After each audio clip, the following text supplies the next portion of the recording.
শ্রীমদ্ ভগবদ্ গীতা প্রথম অধ্যায় অর্জুন বিষাদ যোগ। আমরা অনেকেই গীতা পাঠ করি, তো আজকে আমরা গীতা শুধু পাঠ করব না, সেই সাথে গীতার শ্লোকের প্রতিটি পদের ব্যাখ্যা, অন্বয়, সমন্বয়, অর্থ সহকারে শ্লোকটির পরিপূর্ণ ব্যাখ্যা করার চেষ্টা করব।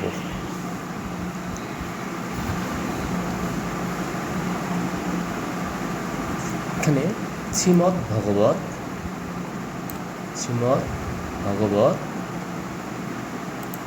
গীতা, শ্রীমদ্ ভগবৎ গীতা প্রথম অধ্যায় অর্জুন বিষাদ যোগ। ধৃতরাষ্ট্র উবাচ ধর্মক্ষেত্রে কুরুক্ষেত্রে সমবেতা যুৎসবঃ মামকা পাণ্ডবাস্যৈব কিম কুর্বত সঞ্জয়। আমরা এখানে দেখেছি ধর্মক্ষেত্রে কথাটি আমরা অবলীলাক্রমে সকলেই বলি। কেউ বা সংস্কৃতকে বলার সময় ধর্মক্ষেত্রে বলে। ধর্মক্ষেত্রে বলতে গেলে এটা সংস্কৃত ভাষায় ধর্মক্ষেত্রে বলে, তবে উচ্চারণটার একটু ভিন্নতা দেখা যায়। কারণ ক্ষেত্রের এখানে লেখা আছে, এই ক্ষেত্রে যুক্তক্ষ যেটাকে বলা হয়, এই যুক্তক্ষটা আমরা ক যোগ মূর্ধন্য ষ দিয়ে সংযুক্ত অক্ষর তৈরি করি। দুটি বর্ণ দিয়ে এই অক্ষরটা তৈরি করা হয়। তো আমরা যদি উচ্চারণের বেলা এটাকে বলি ধর্মক্ষেত্রে, তাহলে একটা অক্ষরের সামনে একার পড়ে, আরেকটা প্রথম অক্ষরটার সামনে একার পড়ে না, অর্থাৎ কয়ের সামনে একার পড়ে না, কিন্তু মূর্ধন্য ষয়ের সামনে একার পড়ে। সেক্ষেত্রে দেখা যাচ্ছে আমাদের যুক্ত অক্ষরের একটি সামনে একার পড়লো, আরেকটি সামনে একার পড়লো না। তাই আমরা ওই ক্ষেত্রে যাব না, আমরা এখানে ধর্মক্ষেত্রে যে কথাটা সেটাই উচ্চারণ করি। তো এই ধর্মক্ষেত্রে কথাটি আমরা কীভাবে বুঝি, এই কথাটির মানে আমরা কী বুঝব? তো এখানে আমরা বলা হয়েছে অন্যায় এবং শব্দার্থ। অন্যায় বলতে এই দুটিকে আলাদা আলাদা করা হয়েছে, অন্যায় করা হয়েছে। এই দুটি যখন যোগ করব তখন হবে সমন্বয়। তো এখানে ধর্ম যোগ ক্ষেত্রে দুটি পদ, এই পদ দুটি মিলে হয়েছে ধর্মক্ষেত্রে একটি কি সমন্বয় পদ বা পদগুচ্ছ, দুটি পদের একত্রতা। তো ধর্মক্ষেত্রে বলতে এখানে বলছি ধর্ম একটি বিষয়, এটাকে বিষয়াধিকরণ শুরু করব।